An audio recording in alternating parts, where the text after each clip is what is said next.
इयत्ता 9वी मध्ये शिकते. माझ्या शाळेचं नाव प्रवीण हायस्कूल बाई. विद्येविना मती गेली, मती विना नीती गेली, नीती विना गती गेली आणि गती विना शूद्र खचले.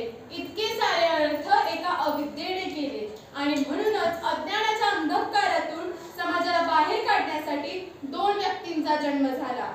कोण कोण होत्या बरं त्या 2 व्यक्ती? होय, तेच ते ज्यांच्यामुळे घडली दीनदुबळ्यांची मुले.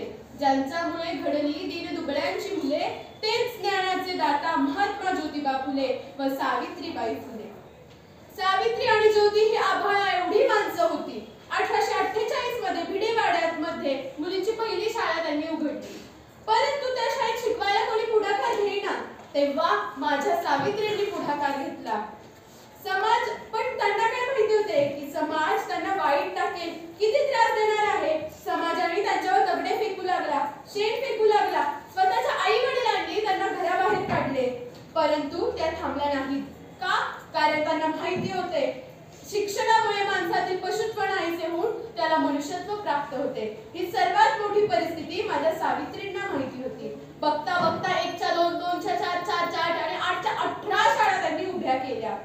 1876 मध्ये जेव्हा भारत देश दुष्काळातून जात होता तेव्हा त्यांनी 58 फ्री फूड हॉस्टेलची स्थापना केली.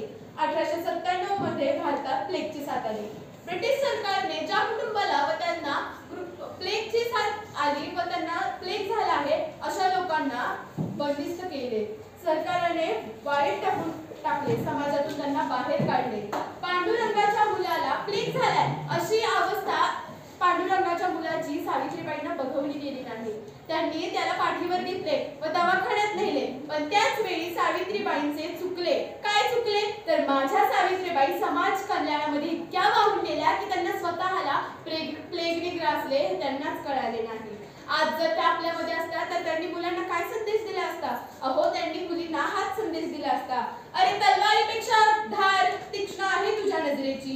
अरे, तलवारीपेक्षा तीक्ष्ण आहे तुझ्या नजरेची धार. महाराष्ट्राची वाघिणी तू, भवानीचा आहे तुझ्यात वार. महाराष्ट्राची वाघिणी तू, भवानीचा आहे तुझ्यात वार. अरे, भगव्याची रक्षिणी तू, स्वराज्याची लेक आहेस. अरे, भगव्याची रक्षिणी तू, स्वराज्याची लेक आहेस. अरे, भित्री समजू नकोस तू स्वतःला, तुझी जाऊनची लेक आहेस, तुझी जाऊनची लेक आहेस. मी आता 7वी ब मध्ये शिकते. मी आज तुम्हाला जिजामाता यांच्याबद्दल माहिती सांगणार आहे की तुम्ही शांतचित्ताने ऐकून घ्यावी अशी माझी नम्र विनंती. जाधवांची कन्या भोसलेंची सून, जाधवांची कन्या भोसलेंची सून, शिवबांची माता भाग्य कोणते अजून, हिंदवी स्वराज्याची पताका नभी अभिमानाने डोलते. लक्ष देऊन ऐका मी जिजाऊ बोलते, लक्ष देऊन ऐका मी जिजाऊ बोलते. आमचा जन्म जाधवांच्या घरी झाला तेव्हा आनंदाने दारादारात रांगोळ्या काढण्यात गेल्या, तोरण लावले गेले, हत्तीवरून साखर वाटण्यात आली आणि आमचं नाव जिजा असं ठेवण्यात आलं. आईच्या इच्छेखातर आम्ही 6 भाषा शिकलो. शिवबाराने हे आमचं सर्वात धाकटं रत्न अतिशय कठीण परिस्थितीवर मात करून आम्ही शिवबाराजेंना घडविले. अंगणातली तुळस गोठ्यातली गाय, अंगणातली तुळस गोठ्यातली गाय, घरातील माय यांच्याकडे जर कोणी वाकड्या नजरेने पाहत असेल तर त्यांची गय करू नका. ही शिकवण आम्ही शिवबाराजेंना आम्ही दिली.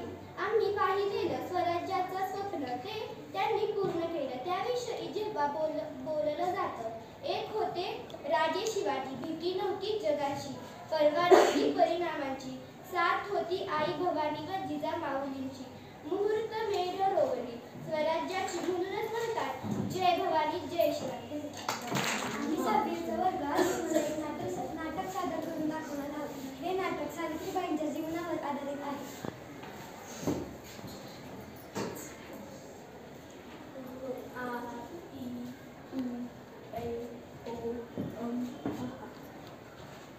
सावित्री, तू शिकलीच पाहिजेस. हो, मी शिकणारच.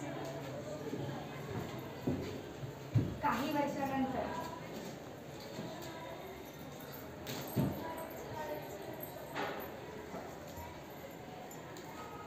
तुम्ही का दगडे मारताय मला? तुम्हाला मुलींना शिकवायचा अधिकार नाहीये.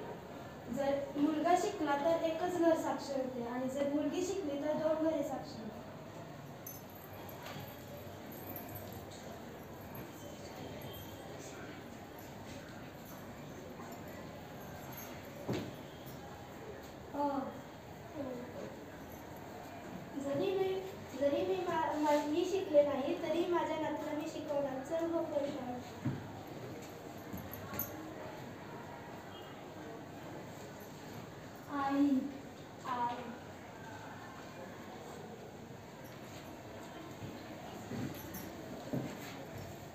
वर्षानंतर.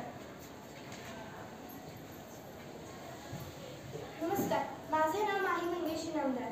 मी आज खेळाडू बनले आहे. हे फक्त मी सावित्रीबाईंमुळेच घडू शकले. त्यांच्यामुळे मी आज या पदावर आहे. नमस्कार, माझे नाव अमृता सचिन जाधव. मी आज चित्रकार बनले आहे. सावित्रीबाईंमुळे मी चित्रकार बनले आहे. नमस्कार, मी आरुषी संजय गंगाडे. मी आज शिक्षिका बनलेली आहे. सावित्रीबाईंमुळे